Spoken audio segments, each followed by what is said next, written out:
Hello everyone, welcome to science with session. तो friends, आज के इस पार्टिकुलर लेक्चर में हम लोग डिस्कस करने वाले हैं class 10th science chapter second का के सारे NCERT in text questions as well as exercise questions को हम लोग यहाँ पे डिस्कस करेंगे। ठीक है, 3 लेक्चर्स में हम लोगों ने सारे चैप्टर्स को कंप्लीट कर लिया है। सेकंड चैप्टर को हम लोगों ने 3 लेक्चर्स में कंप्लीट कर लिया है। अब हम लोग क्वेश्चन आंसर देखेंगे। ठीक है, कुछ इन टेक्स्ट क्वेश्चन मैंने लेक्चर्स के साथ साथ भी कराया हुआ है, लेकिन फिर भी मैंने इसमें सारे के सारे इन टेक्स्ट क्वेश्चंस को कवर अप किया है। तो चलिए सबसे पहले हम लोग इन टेक्स्ट क्वेश्चन से स्टार्ट करते हैं। So first in text question है, you have been provided with 3 test tubes, one of them contains distilled water and the other 2 contain an acidic solution and a basic solution respectively. यानी कि 3 test tube आपको दिया गया है, एक में है डिस्टिल्ड वाटर, ठीक है, एक टेस्ट ट्यूब है इसमें आपको डिस्टिल्ड वाटर दिया हुआ है, ठीक है। दूसरा टेस्ट ट्यूब है, इसमें आपको एसिडिक सॉल्यूशन दिया हुआ है।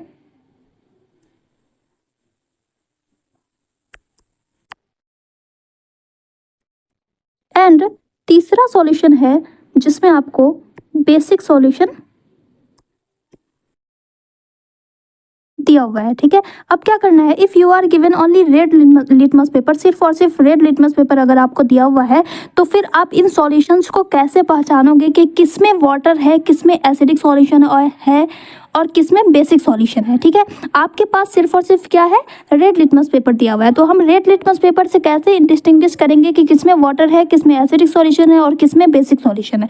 तो हम कैसे इसे आइडेंटिफाई करेंगे, वी नो दैट के रेड लिटमस पेपर को अगर हम बेसिक सॉल्यूशन में डालते हैं तो इसका कलर क्या हो जाता है, ब्लू हो जाता है, राइट। तो सबसे पहले हम क्या करेंगे, इस पे है ना, इस लिटमस पेपर पे हर सॉल्यूशन में से एक ड्रॉप डालेंगे बारी बारी से, है ना। हर सॉल्यूशन में से एक एक ड्रॉप हमने यहाँ पे डाला तीनों पे, ठीक है, 3 जगह पे हम डालेंगे और चेक करेंगे कि इसमें इस लिटमस पेपर पे क्या इफेक्ट पड़ता है। जिस सॉल्यूशन से इस लिटमस पेपर का कलर रेड से ब्लू हो जाता है तो हम क्या कहेंगे कि वो सॉल्यूशन बेसिक सॉल्यूशन है। ठीक है, उसके बाद अब ये जो ब्लू कलर का लिटमस पेपर हो गया, यहाँ पे ब्लू कलर हो गया, तो अब इस ब्लू कलर को, इतना दूर का कलर इसका हो गया ब्लू। अब इस ब्लू लिटमस पेपर पे हम इस सॉल्यूशन में से एक ड्रॉप डालेंगे, इस सॉल्यूशन में से एक ड्रॉप डालेंगे, इन दोनों में से जिससे भी इसका कलर हो जाता है रेड, वो सॉल्यूशन कौन सा सॉल्यूशन होगा, एसिडिक सॉल्यूशन होगा, है ना। जिसमें इस ब्लू लिटमस पेपर का कलर ब्लू से रेड हो जाता है, हम क्या कहेंगे कि वो सॉल्यूशन एसिडिक सॉल्यूशन है। ठीक है, उसके बाद जो बच जाता है उसमें हम या तो रेड वाले पार्ट को इसमें ऐड करेंगे, इसमें डुबाएंगे तो इसका कलर चेंज नहीं होगा, ब्लू वाले पार्ट को इसमें डुबाएंगे तो कलर चेंज नहीं होगा, तो हम क्या कहेंगे कि ये सॉल्यूशन डिस्टिल्ड वाटर है। तो इस तरह से हम लोग डिस्टिंग्विश कर सकते हैं। ठीक है, तो solution is, we will add few drops of solution from all these 3 test tube on the red litmus paper separately. The solution which turns red to blue, जो रेड को ब्लू कर देगा वो बेसिक सॉल्यूशन होगा। उसके बाद फिर इस ब्लू लिटमस पेपर को हम दोनों टेस्ट ट्यूब में चेक करेंगे, जिसमें ब्लू लिटमस पेपर का कलर रेड हो जाएगा वो एसिडिक सॉल्यूशन होगा, और जिस पे कोई भी इफेक्ट नहीं पड़ेगा, ना तो वो रेड होगा ना तो वो ब्लू होगा, तो वो सॉल्यूशन कैसा सॉल्यूशन होगा, डिस्टिल्ड वाटर होगा। ठीक है, सेकंड क्वेश्चन की तरफ बढ़ते हैं। Why should curd and salt substances not be kept in brass and copper vessels. Curd and salt substances को ब्रास एंड कॉपर वेसल्स में क्यों नहीं रखना चाहिए? तो एज वी नो कि ब्रास एंड कॉपर ये क्या है, मेटल्स हैं, and curd and salt substances में क्या पाया जाता है, एसिड्स पाए जाते हैं। तो एसिड्स मेटल से रिएक्ट कर लेते हैं और ये दोनों आपस में रिएक्ट करके क्या बना लेते हैं, पॉइजनस सॉल्ट एंड वाटर का फॉर्मेशन कर लेते हैं, है ना। इन दोनों के बीच में रिएक्शन हो जाता है जिससे कि पॉइजनस कंपाउंड का फॉर्मेशन होता है जो कि हमारे लिए हार्मफुल हो सकता है। यही वजह है कि किसी भी खट्टे सब्सटेंसेस को कभी भी मेटल वाले वेसल्स में, मेटेलिक वेसल्स में नहीं रखना चाहिए। ठीक है, so the answer is curd and salt substances contain acids which react with metals. When such substances are kept in metallic vessels, the acid present in this can react with metal which leads to corrosion. सबसे पहली बात कि ये corrosion भी create करेगा, है ना, बर्तन खराब भी हो जाएंगे। जैसे कि आपने देखा भी होगा, एल्यूमिनियम के बर्तन में अगर हम अचार बनाते हैं तो वो एल्यूमिनियम के बर्तन को खा जाता है ना। यानी कि एसिड्स में, अचार में क्या पाया जाता है, एसिड्स पाए जाते हैं। तो एसिड वो है, एल्यूमिनियम मेटल है, इन दोनों में रिएक्शन हो जाता है जिसकी वजह से उसमें कोरोजन हमें देखने को मिलता है ना। As well as the formation of toxic salts that can not be consumed. तो इन दोनों ही वजहों से हमें सॉल्ट सब्सटेंसेस को कभी भी ब्रास एंड कॉपर वेसल्स में या किसी भी मेटेलिक वेसल्स में नहीं रखना चाहिए, ठीक है। नेक्स्ट क्वेश्चन है, आप यहाँ पे देख सकते हो, यहाँ पे मैंने पेज नंबर भी मेंशन कर दिया है न्यू वाले बुक से, है ना। इन टेक्स्ट क्वेश्चन पेज नंबर 22 का क्वेश्चन है ये, second question. Which gas is usually liberated when an acid reacts with a metal. तो जब एसिड मेटल से रिएक्ट करता है तो मैंने बताया सॉल्ट एंड वाटर, है ना, salt and hydrogen gas evolve होती है, ओके।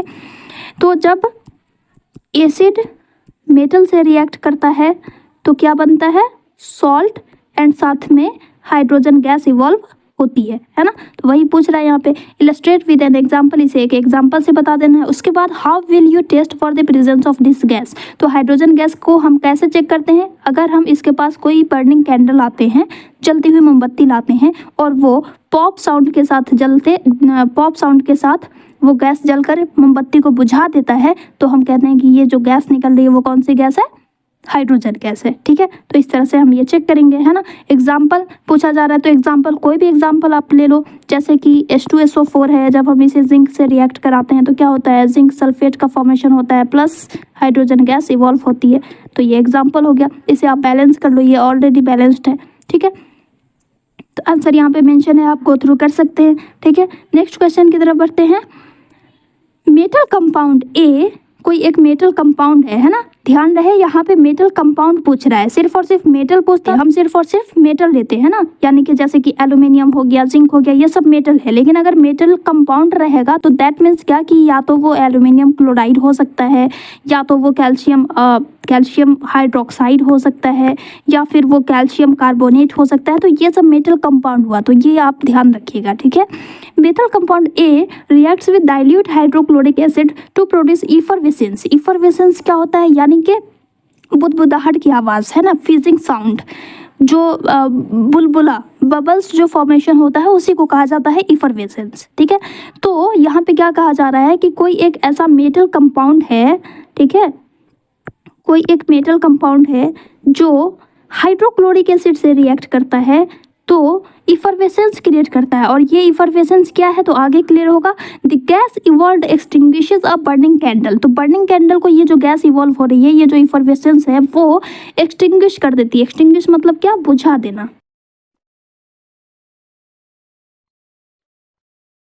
ठीक है। तो ये गैस क्या है, बर्निंग कैंडल को बुझा देती है। तो कौन है जो कि बर्निंग कैंडल को बुझा देती है, कार्बन डाइऑक्साइड गैस, राइट।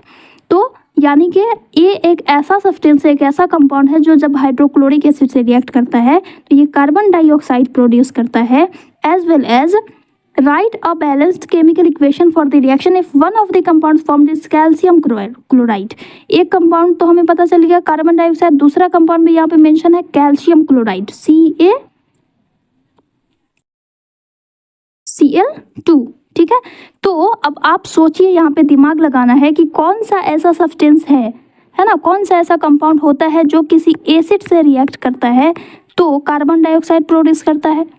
तो हम लोगों ने ऑलरेडी पढ़ा है कि जब कभी भी मेटल कार्बोनेट या मेटल हाइड्रोजन कार्बोनेट को जब हम एसिड के साथ रिएक्ट कराते हैं तो सॉल्ट का फॉर्मेशन होता है, साथ ही साथ में CO2 गैस निकलती है और H2O भी बनता है ना। तो दैट मीन्स कि ये कंपाउंड जो है ए, वो या तो कार्बोनेट होगा या तो हाइड्रोजन कार्बोनेट होगा, है ना। अब यहाँ पे दिया हुआ है क्या, कैल्शियम क्लोराइड। तो दैट मीन्स कि ये जो कंपाउंड है ये कैल्शियम मेटल का ही है। तो दैट मीन्स क्या, इससे ये क्लियर हो जाता है कि जो कंपाउंड ए है वो क्या है, कैल्शियम क्लोराइड है। तो अब आप इसका इक्वेशन लिख सकते हो, calcium chloride CaCO3 plus HCl gives CaCl2 plus CO2 plus water. अब इसे आप बैलेंस कर देंगे क्योंकि बैलेंस इक्वेशन लिखना है ना। तो बैलेंस देखिए ऑलरेडी बैलेंस है, ये calcium 1 carbon 1 oxygen 3 2 and 1 3 and hydrogen यहाँ पे 2 है, क्लोरीन भी 2 है, तो यहाँ पे 2 HCl लिख देंगे, ये बैलेंस हो गया, ठीक है। आंसर यहाँ पे मेंशन है, आप गो थ्रू कर सकते हैं। Next question, Why do HCl, HNO3, etc. show acidic characters in aqueous solution while solution of compounds like alcohol and glucose do not show acidic character? HCl, HNO3 ये सभी जो है acidic character show करते हैं, लेकिन glucose और alcohol ये acidic behaviour क्यों नहीं शो करते हैं? ये मैंने लेक्चर में भी बताया हुआ है ना, क्यों नहीं शो करते हैं? क्योंकि ये दोनों अपने आयन्स डिसोशिएट नहीं करते हैं। जब तक हाइड्रोजन आयन डिसोशिएट नहीं होगा तब तक इसमें एसिडिक बिहेवियर शो नहीं होता है किसी भी सब्सटेंस में। यही वजह है कि अल्कोहल और ग्लूकोज एसिडिक कैरेक्टर शो नहीं करते हैं, है ना। तो यहाँ पे मेंशन है, आप गो थ्रू कर सकते हैं यहाँ से, ठीक है। Next, why does an aqueous solution of N acid conduct electricity? ये भी क्वेश्चन मैंने कराया हुआ है। कोई भी एक्वस सॉल्यूशन है एसिड का तो वो इलेक्ट्रिसिटी क्यों कंडक्ट कराता है? क्योंकि जब एसिड वाटर में डिसॉल्व होते हैं, एसिड जब वाटर में डिसॉल्व होते हैं तो ये आयंस में ब्रेक डाउन हो जाते हैं, डिसोसिएट हो जाते हैं, और यही आयंस जो है वाटर में माइग्रेट करते हैं, जिसकी वजह से इलेक्ट्रिसिटी कंडक्ट होती है। Ions are responsible for the conducting electricity, ठीक है। तो बस यही रीज़न है एसिड्स के इलेक्ट्रिसिटी कंडक्ट करने का।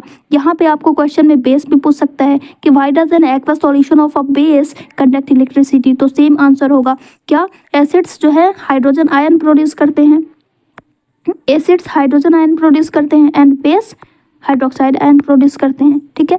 अब ऐसा नहीं है कि एसिड्स के पास OH माइनस आयन नहीं होते हैं लेकिन बहुत ही लेस अमाउंट में। इसी तरह से बेसिस के पास हाइड्रोक्साइड आयन होता है लेकिन बहुत ही लेस अमाउंट में होता है, तो ये भी ध्यान रखना है, ठीक है। नेक्स्ट क्वेश्चन, यहाँ पे आप इसका आंसर देख सकते हैं। When acids are mixed in water, they dissociate and release H plus ions. As a result, these ions freely migrate into water in order to transmit their charges. Hence, an aqueous solution of an acid conduct electricity due to presence of these charged particles, that is ions. ठीक है। Next question. Why does dry HCl gas not change the color of the dry litmus paper? ये भी question मैंने already कराया हुआ है। क्यों HCl gas, dry HCl gas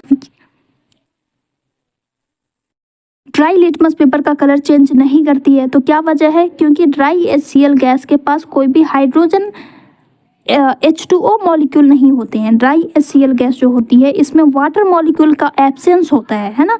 तो in the absence of water कोई भी जो एसिड्स है वो अपना एसिडिक बिहेवियर शो नहीं करता है, ठीक है। यही रीज़न है कि ये जो है ड्राई लिटमस पेपर को रेड से ब्लू में कन्वर्ट नहीं कर पाता है, ठीक है। So the answer is dry HCl gas does not change the colour of the dry litmus paper because it does not produce H plus ion in the absence of water, ठीक है। Next question, while diluting an acid, why it is recommended that the acid should be added to water and not water to the acid? ये भी question मैंने already कराया हुआ है। जब हम एसिड्स को डाइल्यूट करते हैं तो ये क्यों रिकमेंड किया जाता है कि एसिड को वाटर में ऐड करना चाहिए, एसिड को ड्रॉप बाय ड्रॉप वाटर में ऐड करना चाहिए, ना कि वाटर को एसिड्स में। क्यों ऐसा क्या कहा जाता है? क्योंकि एसिड्स जो होते हैं वो बहुत ही रिएक्टिव होते हैं, है ना। इसमें जब हम एसिड्स को पानी में डाइल्यूट करते हैं तो ये बहुत ही हाईली एक्सोथर्मिक प्रोसेस होती है, इसमें से बहुत ज़्यादा हीट इवॉल्व होती है। तो अगर हम पानी को एसिड में डालेंगे तो एसिड का अमाउंट ज़्यादा है, एसिड का कंसेंट्रेशन ज़्यादा है, पानी कम है, तो ये जो एसिड्स है वो दोनों मिक्स होकर के पानी में मिक्स होकर के स्प्लैश आउट हो सकता है, बाहर निकल सकता है। इसका जो सॉल्यूशन है, इसका जो मिक्सचर है वो बाहर छलक सकता है ना। इसमें से जो हीट इवॉल्व होगी उस हीट इवोल्यूशन के ड्यूरिंग इसके जो वाटर पार्टिकल्स हैं वो भाप में कन्वर्ट होंगे और वो उछल जाएंगे, वो जिसकी वजह से हमें क्या होगा, सीवियर बर्न कॉज हो सकता है। इसीलिए यह रिकमेंड किया जाता है कि एसिड को पानी में डालना चाहिए ताकि पानी जो है इस पे जो हीट निकल रही है उस हीट को एब्जॉर्ब कर सके और हमें कोई भी हार्म नहीं पहुंचे, ठीक है। So the answer is Dilution of acid with water is a highly exothermic process. If water is added to an acid, the heat generated may cause the mixture to splash out, which causes severe burns, and the glass container may also break. जिस glass container में हम ये mixing कर रहे हैं, dilution कर रहे हैं, उस ग्लास कंटेनर को भी ये ब्रेक कर सकता है, इतना हीट निकलता है ना.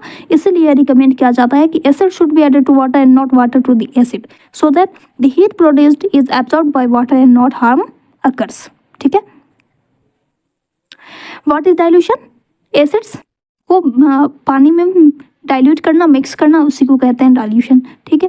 नेक्स्ट क्वेश्चन है पेज नंबर 25 का. How is the concentration of hydronium ions affected when a solution of N acid is diluted? जब हम किसी एसिड को डाइल्यूट करते हैं तो इसके हाइड्रोनियम आयन के कंसेंट्रेशन पर क्या इफेक्ट पड़ता है, वो घटेगा या बढ़ेगा? तो जाहिर सी बात है, अगर हम एसिड में वाटर ऐड कर रहे हैं तो पहले इसमें जितने H+ आयन थे, है ना, अब वो ज़्यादा अमाउंट, ज़्यादा वॉल्यूम में उतना ही आयन हो जाएगा, यानी कि आयन का कंसंट्रेशन क्या हो जाएगा? डिक्रीज हो जाएगा. जैसे जैसे हम डाइल्यूट करते जाएंगे वैसे वैसे क्या हो जाएगा? H+ आयन का कंसंट्रेशन डिक्रीज होता जाएगा, है ना. जैसे कि मान लेते हैं 2 ml एसिड है और 90 ml वाटर है. ठीक है, 98 ml वाटर है, तो टोटल 100 ml में मान लेते हैं कि अभी 10 H+ आयन है. ठीक है, 10 H+ आयन है 100 ml में, तो पर यूनिट वॉल्यूम कितना हुआ? 100/10, यानी कि 10 ml में एक हाइड्रोजन प्लस आयन हुआ. ठीक है. अब अगर हम इसी 2 ml को यहाँ पे 198 कर देते हैं, 198 ml पानी में अगर हम डालते हैं 2 ml एसिड को 198 ml पानी में डालेंगे, तब इसका वॉल्यूम कितना हो गया? अभी टोटल 200 हो गया ना. 2 + 198 इक्वल टू 200 ml. 200 ml में अब यही कंसंट्रेशन आ गया 10 H+ आयन, है ना. तो यहाँ पे कितना वॉल्यूम हो जा रहा है, इसका कितना कंसंट्रेशन हो जा रहा है? 20 ml में बस एक ही तो हाइड्रोजन प्लस आयन है, और यहाँ पे 10 ml में एक हाइड्रोजन H+ आयन है ना. तो यानी कि क्या हो रहा है, यहाँ पे कंसंट्रेशन कम हो रहा है, डिक्रीज हो रहा है, हाइड्रोजन आयन का संख्या कम हो रहा है. ठीक है. तो आंसर क्या हो जाएगा? When a solution of an acid is diluted, the concentration of hydronium ions per unit volume decreases because on adding water, the overall volume of solution increases and the number of H+ ion per unit volume decreases. Solution का volume increase हो रहा है लेकिन H+ ion का number decrease हो रहा है. ठीक है. Next question. How is the concentration of hydroxide ion affected when excess base is dissolved in a solution of sodium hydroxide? अब वहाँ पे था हम पानी ऐड कर रहे थे, अब यहाँ पे बेस ऐड कर रहे हैं. बेस में और ज़्यादा बेस ऐड करेंगे तो जाहिर सी बात है कि हाइड्रोक्साइड आयन का कंसंट्रेशन बढ़ेगा, है ना. मान लेते हैं कि पहले 10 हाइड्रोक्साइड आयन थे, अब उसमें और ऐड कर दिया तो 10, मान लेते हैं कि 10 हाइड्रोक्साइड आयन और आ गया, तो टोटल कितना हो जाएगा? 20 हो गया ना. तो पहले से ज़्यादा हो गया, राइट. तो क्या हो जाएगा? हाइड्रोक्साइड आयन का कंसंट्रेशन इंक्रीज हो जाएगा. Okay. When excess base is dissolved in a solution of sodium hydroxide, the concentration of hydroxide ion per unit volume is the increases. ठीक है. Next question, page 28. You have two solutions A and B. अब pH का question है ये. The pH of solution A is 6. Solution A का pH कितना है? 6. Solution B का pH कितना है? 8. तो क्या पूछ रहा है? Which solution has more hydrogen ion concentration? किसमें हाइड्रोजन आयन का कंसेंट्रेशन ज़्यादा है, and which of this is acidic and which one is basic? कौन एसिडिक है और कौन बेसिक है? तो हाइड्रोजन आयन का कंसेंट्रेशन, एज वी नो कि pH का कंसेंट्रेशन जैसे जैसे बढ़ता जाता है, pH वैल्यू जैसे जैसे इंक्रीज होती जाती है, हाइड्रोजन आयन का कंसेंट्रेशन वैसे वैसे डिक्रीज होता जाता है. ये दोनों आपस में इनवर्सली प्रोपोर्शनल होते हैं, राइट. इनवर्स रिलेशनशिप होता है.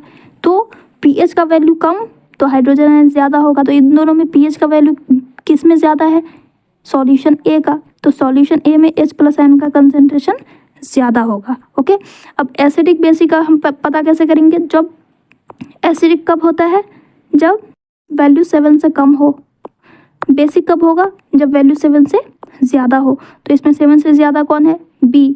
तो B हो जाएगा बेसिक एंड A acidic.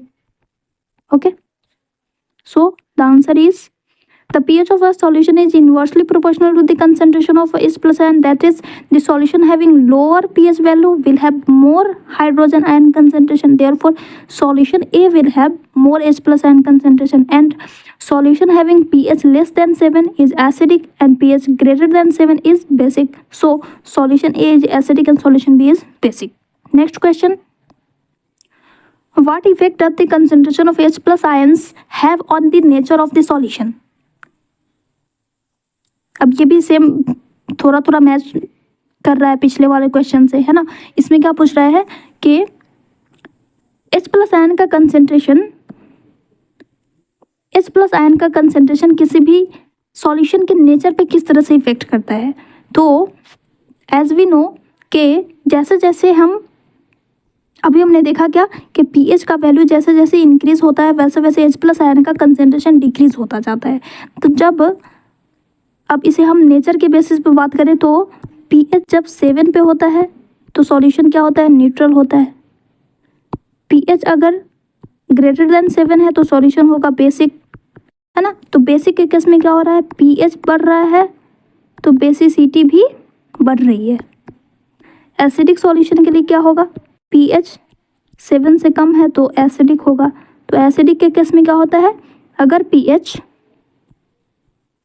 बढ़ रहा है तो एसिडिटी डिक्रीज होगी, राइट, है ना।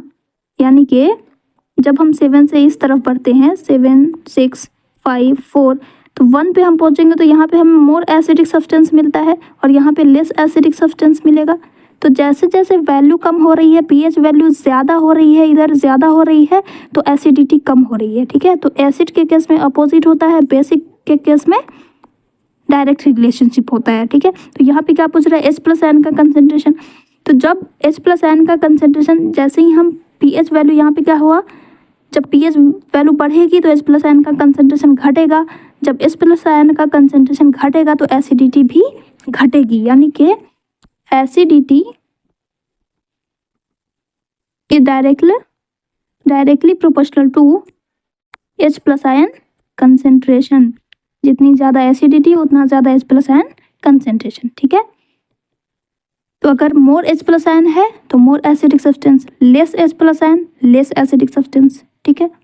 सो the answer is the strength of acid depends on the number of H plus ion, so higher the concentration more acidic will be the solution, ठीक है।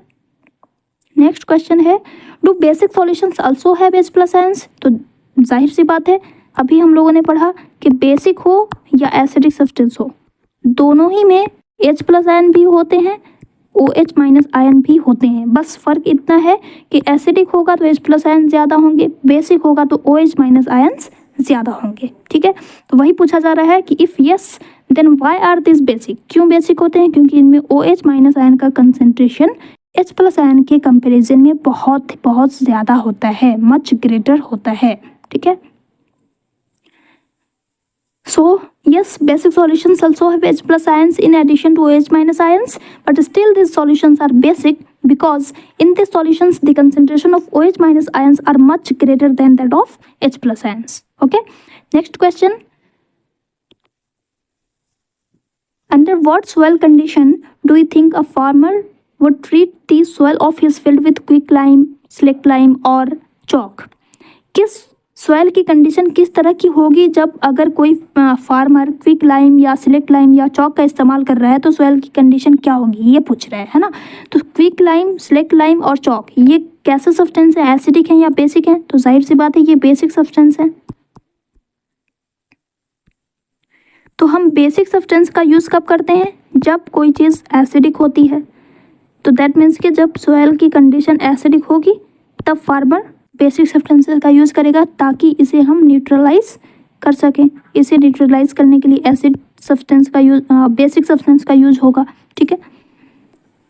So the answer is generally the pH of the soil required for the healthy growth of plants is near to 7 के आसपास होना चाहिए, यानी 6.5 से लेकर के 7.5 या 8 तक कुछ लोगों ने 8 तक माना है, कुछ ने 7.5 तक माना है, तो ये रेंज होता है।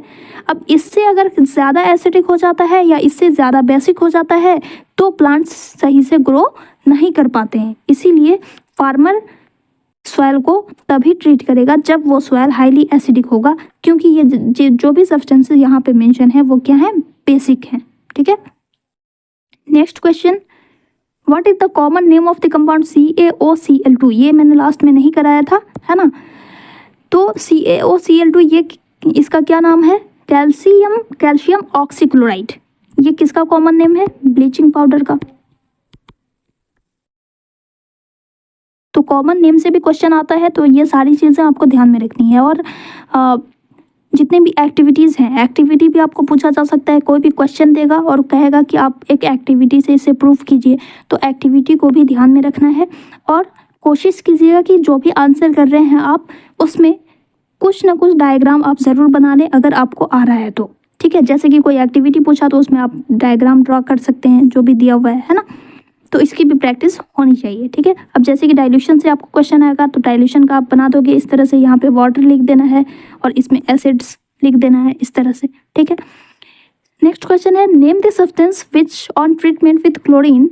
एक ऐसे सब्सटेंस का नाम बताना है जिसे क्लोरीन के साथ ट्रीट करने पर ये ब्लीचिंग पाउडर देता है। तो वो कौन सा सब्सटेंस है, कैल्शियम हाइड्रोक्साइड।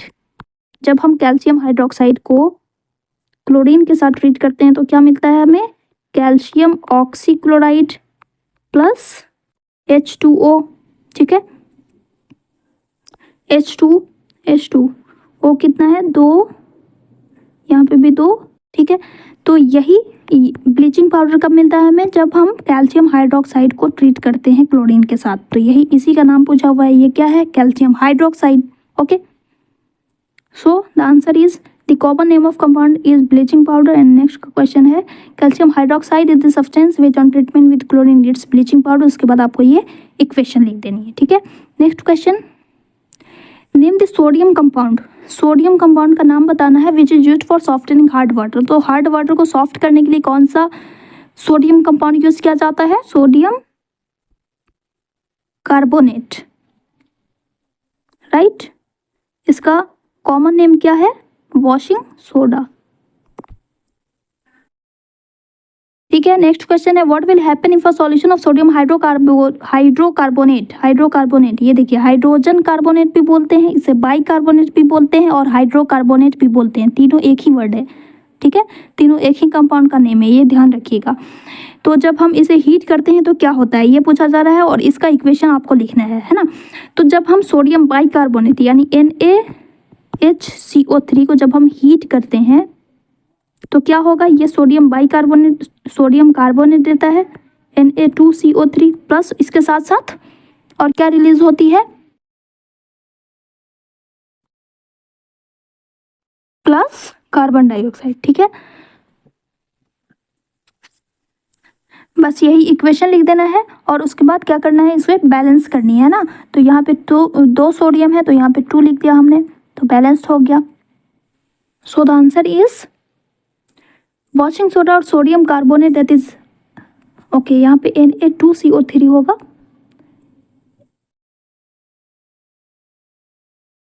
Na2CO3। ठीक है, नेक्स्ट क्वेश्चन है, what will happen if a solution of sodium hydrocarbonate. इसका आंसर है, on heating sodium hydrocarbonate solution it decomposes to keep sodium carbonate, carbon dioxide and water. ये statement दे देना है, उसके बाद आपको ये वाली इक्वेशन लिख देनी है। ठीक है, नेक्स्ट क्वेश्चन है, right an equation two show the reaction between plaster of Paris and water. Plaster of Paris and water के को आपस में रिएक्ट कराने पे क्या रिएक्शन होता है उसे आपको इक्वेशन के थ्रू शो करना है। ठीक है, तो प्लास्टर ऑफ पेरिस का क्या फॉर्मूला होता है, तो देखो आपको फॉर्मूला भी याद रखना होगा, calcium sulphate dot half H2O plus 1.5 H2O।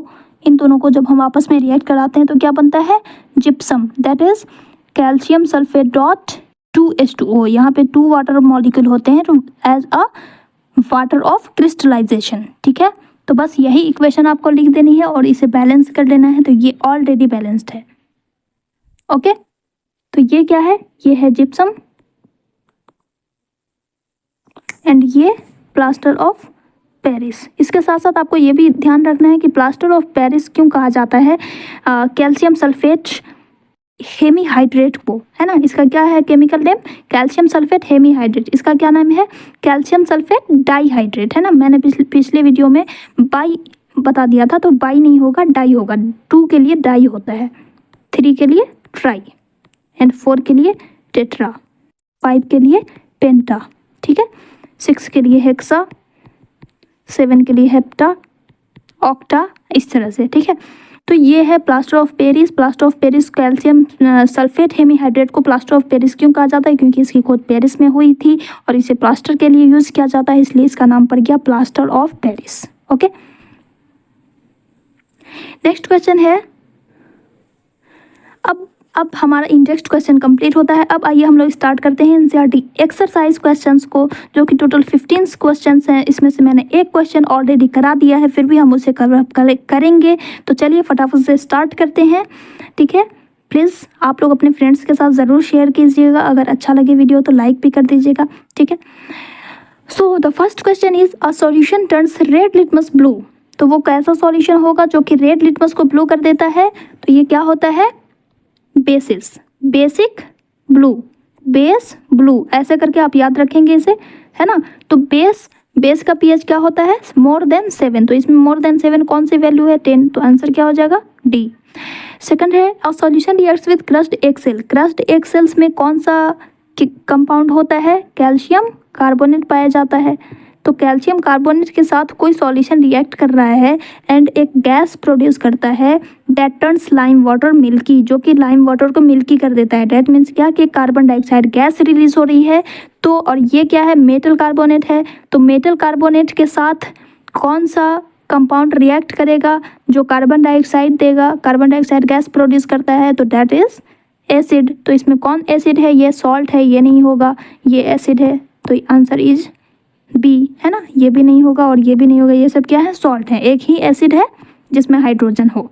Okay, I hope आप सभी को एसिड बेस सॉल्ट पहचानने तो आ गया होगा, है ना। एसिड्स में हाइड्रोजन होना ही होना चाहिए और उसके अलावा एक नेगेटिव आयन होना चाहिए। सॉल्ट की पहचान हम कैसे करते हैं, जिसमें एक पॉजिटिव और नेगेटिव आयन हो, लेकिन उसमें अगर उसमें से कोई एक हाइड्रोजन प्लस है तो हाइड्रोजन प्लस के अलावा भी एक एक्स्ट्रा पॉजिटिव आयन होना ज़रूरी है, तभी वो सॉल्ट होगा। उसी तरह से OH माइनस आयन है तो इसके अलावा कोई एक नेगेटिव आयन ज़रूर होना चाहिए, तभी वो सॉल्ट होगा, नहीं तो वो बेस कहलाएगा, ठीक है।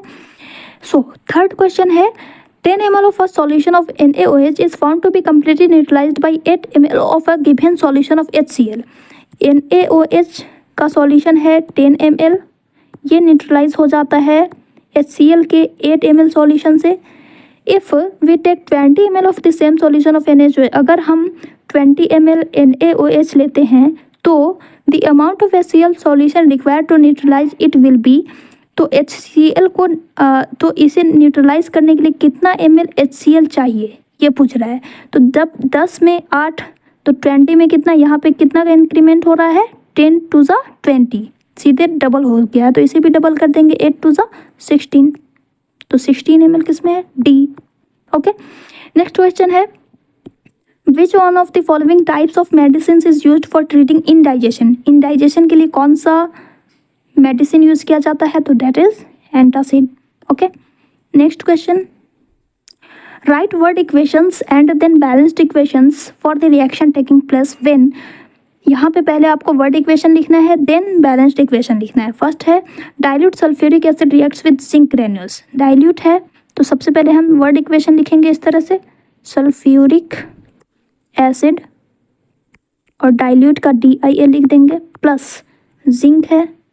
ध्यान रहे लिखते लिखते में आप ZN नहीं लिख दीजिएगा, नहीं तो गलत हो जाएगा। वर्ड इक्वेशन है तो सब वर्ड में ही होना चाहिए, है ना। जिंक क्या होगा, सॉलिड गिव्स, ये दोनों जब रिएक्ट करेंगे तो क्या होगा, सल्फ्यूरिक एसिड प्लस जिंक, क्या बनाएंगे, जिंक सल्फेट। यहाँ पे हाफ रिएक्शन दिया हुआ है तो आपको पता होना चाहिए H2SO4 H2SO4 प्लस ZN, तो ये है नेगेटिव आयन, तो ये हाइड्रोजन रिप्लेस हो जाएगा जिंक से, तो बन जाएगा ZnSO4 that is zinc sulphate, ठीक है, इस तरह से करके तब आप वर्ड इक्वेशन लिखेंगे, जिंक सल्फेट प्लस वाटर,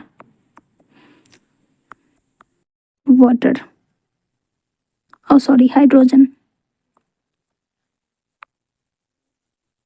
ये क्या है, एसिड है, एसिड जब मेटल से रिएक्ट करते हैं तो क्या देते हैं, सॉल्ट एंड हाइड्रोजन गैस, ठीक है।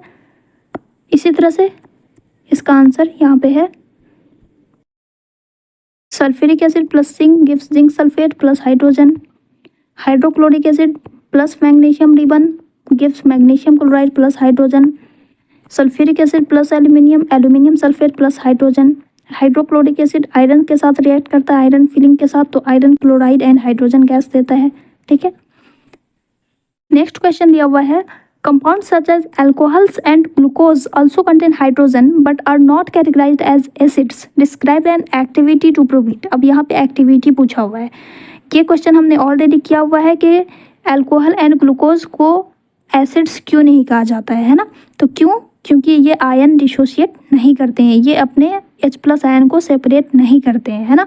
अब इसे आपको एक्टिविटी से समझाना है, तो पहले आप इसे स्टेटमेंट से बताएंगे एंड देन एक एक्टिविटी मेंशन करेंगे, okay. Alcohol and glucose are not considered as acids even though they contain hydrogen atoms. This is because they do not furnish H+ ion. Furnish means होता है separate करना, है ना, leave करना. They do not separate H+ ion in aqueous solution as acids do. This can be proved by the following activity. उसके बाद आपको activity लिखनी है, एक्टिविटी में स्टेप बाय स्टेप लिखना है। आप चाहो तो ये वाली फिगर ज़रूर बनाओगे, क्योंकि अगर ये आपने नहीं मेंशन किया तो आपके मार्क्स कटेंगे, ठीक है। तो इस फिगर को भी आपको ध्यान में रखना है, ठीक है। बस हल्का सा बना लेना है, जैसे आपको आता है वैसे। तो फर्स्ट स्टेप है solution of alcohol glucose and HCl are taken. हमेशा याद रखिएगा, कभी भी आप एक्टिविटी मेंशन करोगे अपने आंसर में तो इस तरह से प्रेजेंट पास्ट टेंस में लिखना है, ठीक है। बुक की तरह नहीं लेना है कि take a solution of alcohol and blah blah, okay. इस तरह से लिखेंगे हम, आर टेकन करके, आर गिवन, ऐसे। नेक्स्ट स्टेप है, इसके बाद क्या करना है, 100 ml बीकर इज टेकन। उसके बाद 100 ml का बीकर लेना है, फिर उसके साथ एक कॉर्क लेना है और नेल को उसमें फिक्स कर देना है। Then cork is placed inside the beaker, फिर उस कॉर्क को बीकर के अंदर में रख देना है और उसके बाद उसमें नेल को कनेक्ट कर देना है एक 6 वोल्ट की बैटरी से, जिसमें एक बल्ब लगा हुआ हो और एक स्विच लगा हुआ हो। उसके बाद अब उसमें HCl डाल देना है और स्विच ऑन कर देना है। जैसे ही हम स्विच ऑन करेंगे, हम क्या फील करेंगे कि बल्ब जल जाता है। फिर इस एक्टिविटी को रिपीट करना है ग्लूकोज के साथ। जब हम ग्लूकोज के साथ इस एक्टिविटी को करेंगे, इस HCl के जगह पर जब हम ग्लूकोज डालेंगे तो बल्ब नहीं जलता है। फिर उसके बाद फिर हमने अल्कोहल डाला, जब हम अल्कोहल डालते हैं तब भी बल्ब ग्लो नहीं करता है ना। तो ऑब्जर्वेशन हमें क्या मिलेगा इससे, कि जब हमने एसिड डाला HCl तो बल्ब ग्लो कर जाता है, but in case of alcohol and glucose bulb does not glow. तो इससे क्या कंक्लूजन निकलता है कि एसिड्स जो हैं वो अपने आयंस डिसोशिएट कर देते हैं, जिसकी वजह से इलेक्ट्रिसिटी कंडक्ट होती है, बट ग्लूकोज एंड अल्कोहल जो है वो अपने आयंस फर्निश नहीं करते हैं, जिसकी वजह से इलेक्ट्रिसिटी कंडक्ट नहीं होती है।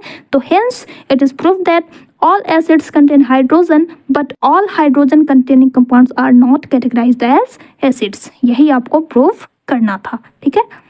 नेक्स्ट क्वेश्चन है, why does distilled water not conduct electricity whereas rain water does?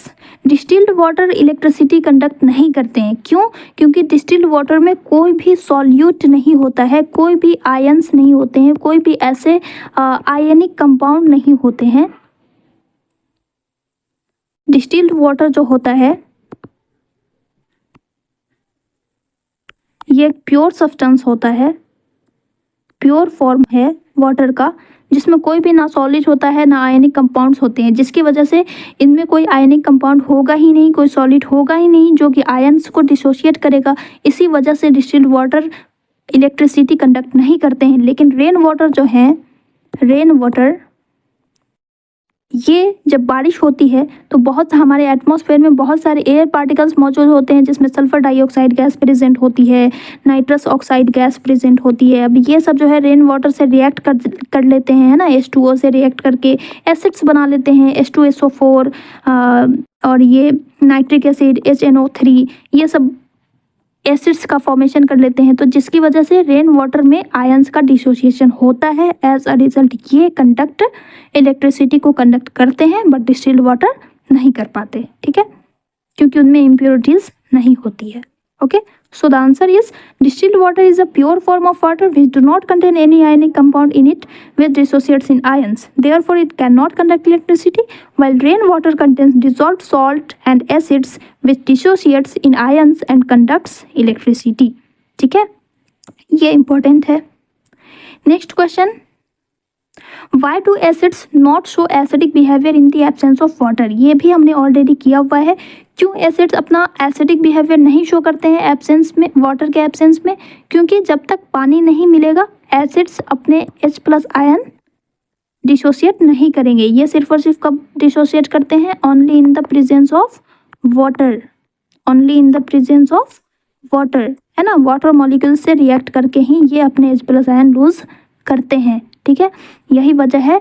और जब तक H प्लस आयन रिलीज नहीं होगा तब तक एसिडिक बिहेवियर शो नहीं होगा। किसी भी सब्सटेंस का एसिडिक नेचर किसकी वजह से होता है? Due to the formation of H plus ion. Okay, तो यही वजह है कि एसिड्स वाटर के एब्सेंस में एसिडिक बिहेवियर शो नहीं करते हैं। Okay, so the answer is acidic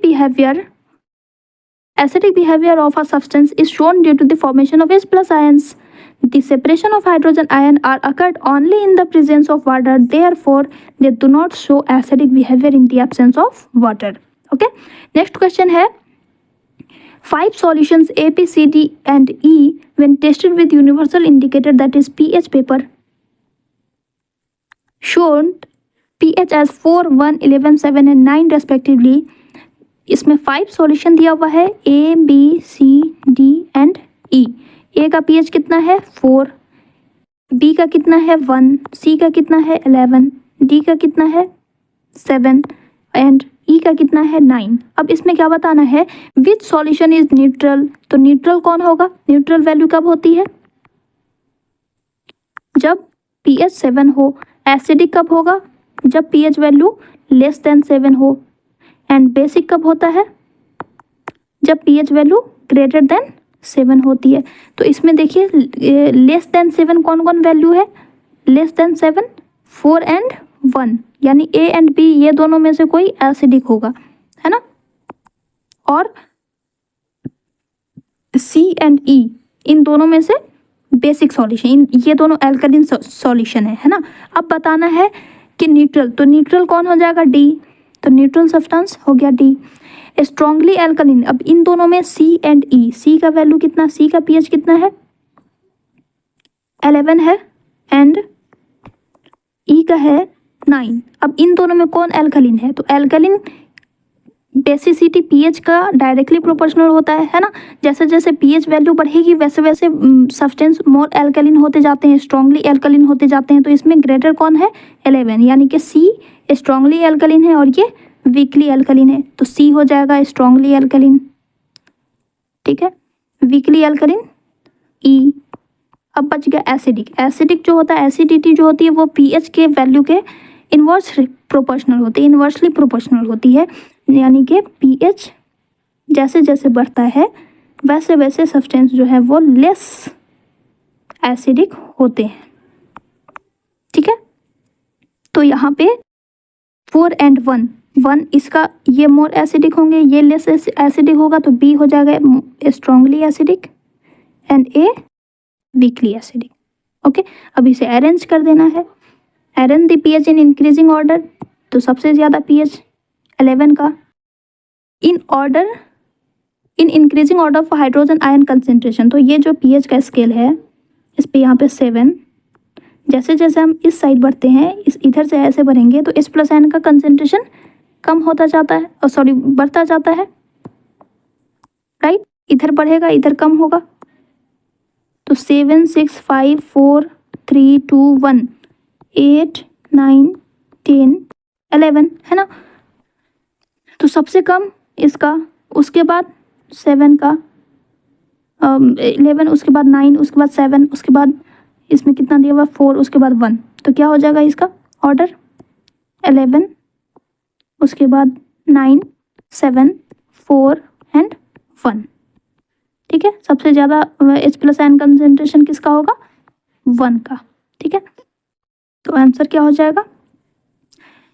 neutral solution D जिसका pH 7 है, स्ट्रांगली अल्कलिन। सी जिसका pH 11 है, strongly acidic.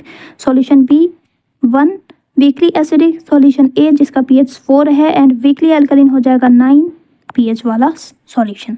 Okay, increasing order में लिखना है तो arrangement of pH in increasing order of hydrogen ion ये हो गया। ठीक है, next question, equal length of magnesium ribbons are taken in test tube A and B. दो टेस्ट ट्यूब है ए एंड बी, उसमें इक्वल लेंथ का magnesium ribbon लिया गया है। अब hydrochloric acid is added to test tube A while acidic acid is added to test tube B. दो test tube है,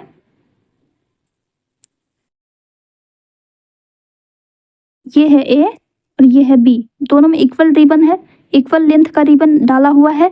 अब इसमें हमने डाला HCl, ए में है ना HCl, और इसमें डाला गया एसिटिक एसिड CH3COOH। तो अब आपको बताना है amount and concentration taken for both the acids are same. दोनों में अमाउंट और कंसेंट्रेशन दोनों एसिड का सेम है। ठीक है, तो अब बताना है कि in which test tube with the fizzing occur more vigorously and why. इन दोनों टेस्ट ट्यूब में से किसमें सबसे ज़्यादा फिजिंग साउंड अकर होगा, किसमें ज़्यादा फॉर्मिंग होगी, है ना, गैस प्रोड्यूस होगी। तो एज वी नो कि HCl इज मोर एसिडिक, ये स्ट्रॉन्ग एसिड है, ये वीक एसिड है। तो जो स्ट्रॉन्ग एसिड होता है उसमें H+ आयन का कंसेंट्रेशन ज़्यादा होता है। तो जितना ज़्यादा H+ आयन का कंसेंट्रेशन होगा उतना ही ज़्यादा गैस प्रोड्यूस होगी, उतना ही ज़्यादा फिजिंग साउंड ऑकर होगा, है ना। तो HCl में इससे क्या पता चल रहा है कि HCl में ये मोर विगोरसली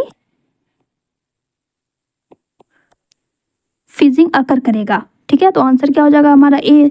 रीज़न क्या है, क्योंकि HCl मोर एसिडिक है, स्ट्रॉन्ग एसिड है। ठीक है, so the answer is the fizzing occurs due to the evolution of hydrogen gas. सबसे पहले हम बताएंगे कि फिजिंग क्यों होता है, क्योंकि हाइड्रोजन गैस के इवोल्यूशन की वजह से फिजिंग होता है। Which is formed by the action of acid on the magnesium ribbon. जब कोई acid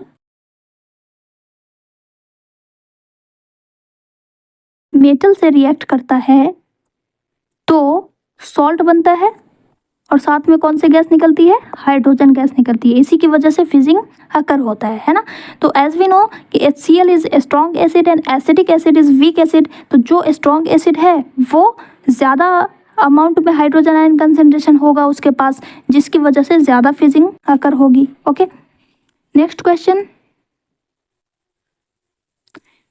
fresh milk has a pH of 6। Fresh milk का pH होता है 6। How do you think the pH will change as it turns into curd. तो जब कोई milk curd में change होता है, जब मिल्क से दही, दूध से दही जमती है, तो हम सभी को पता है कि इसमें बैक्टीरिया अपना फर्मेंटेशन करता है, बैक्टीरिया ग्रो करता है।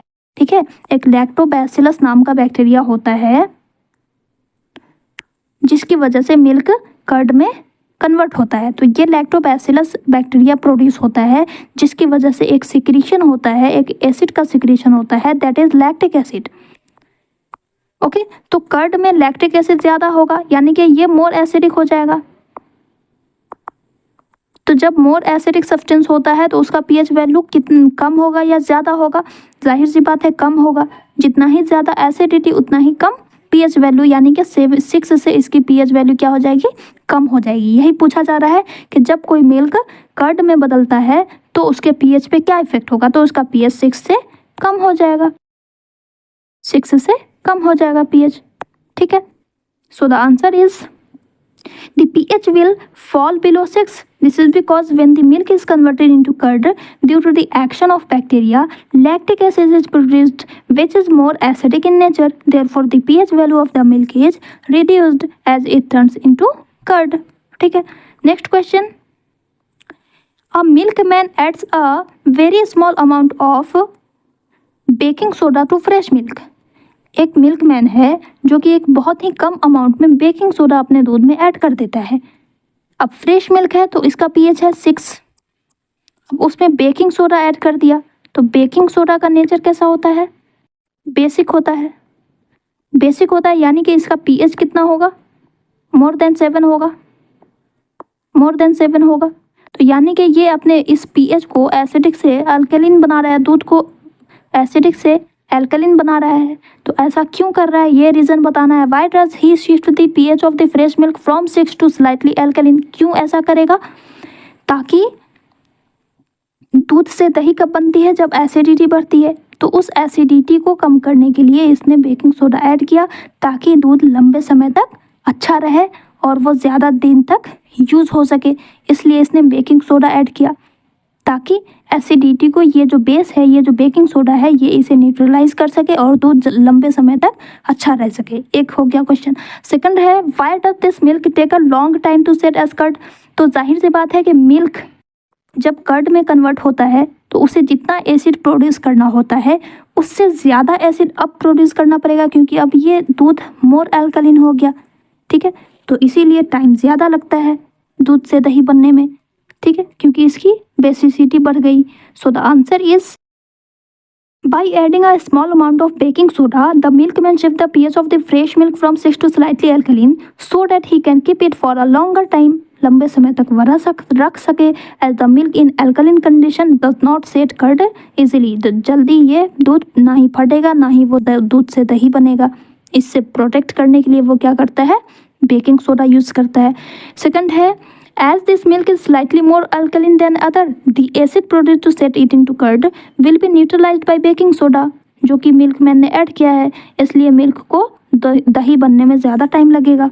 ठीक है, next plaster of Paris should be stored in a moisture proof container, explain why. ये मैंने ऑलरेडी कराया हुआ है। प्लास्टर ऑफ पेरिस को मॉइस्चर प्रूफ कंटेनर में क्यों ऐड करना चाहिए, क्योंकि ये जो प्लास्टर ऑफ पेरिस है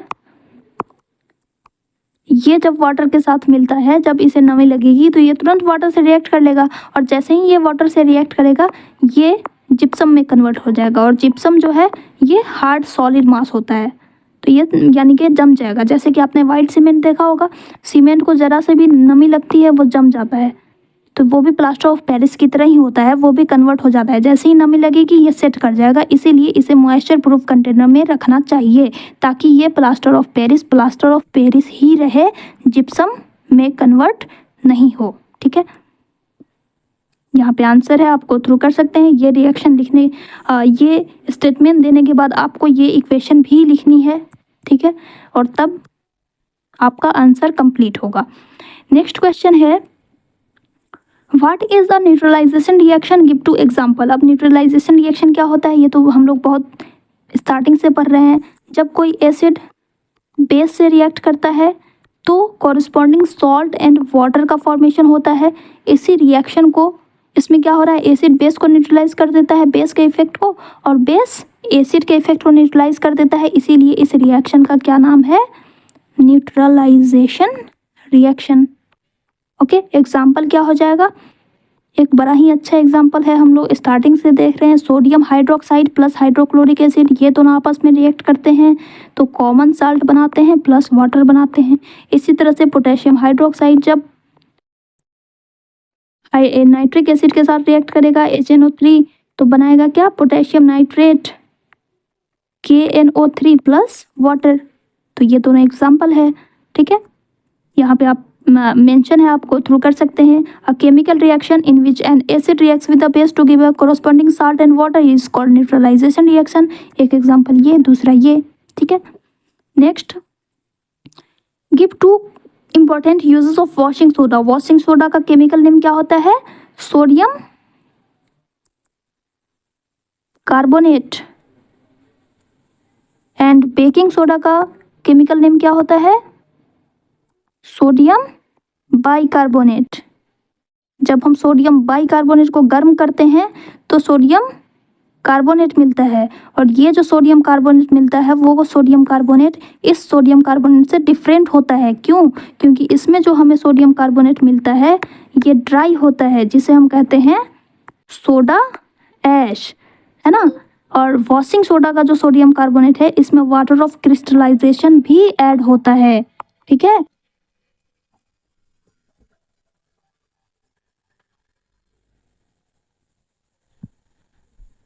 तो इसलिए ये भी ध्यान में रखना है कि सोडा ऐश का फॉर्मूला है Na2CO3।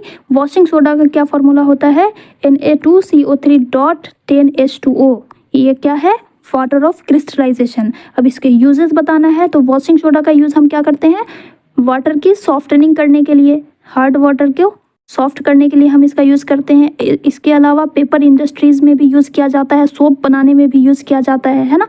बेकिंग सोडा का यूज़ हम कब करते हैं? फायर एक्सटिंग्विशर में करते हैं, राइट, फायर एक्सटिंग्विशर में करते हैं। इसके अलावा बेकिंग सोडा का यूज़ और क्या हो सकता है? बेकिंग पाउडर बनाना होता है तब हम इसका यूज़ करते हैं ना।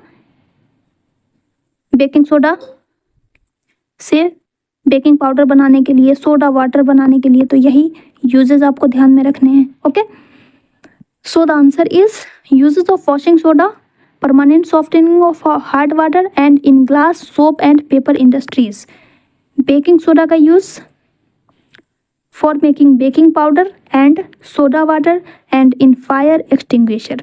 ठीक है, तो यही था आपका लास्ट क्वेश्चन। इसके साथ आपका ये चैप्टर कंप्लीट हो जाता है। अब हम लोग एनसीईआरटी एग्जाम्पलर के क्वेश्चन करेंगे। आई होप आप सभी को ये लेक्चर अच्छा लगा होगा, ये वीडियो अच्छा लगा होगा, सारे क्वेश्चन समझ में आ गए होंगे। अगर अभी भी किसी क्वेश्चन में आपको डाउट है तो आप मुझे कमेंट सेक्शन में ज़रूर बताइएगा। ठीक है, जल्द ही मिलते हैं एग्जाम्पलर क्वेश्चंस के साथ, जहाँ पे हम लोग सारे के सारे एग्जाम्पलर क्वेश्चंस को डिटेल्स में डिस्कस करेंगे। Okay, till then take care, bye bye.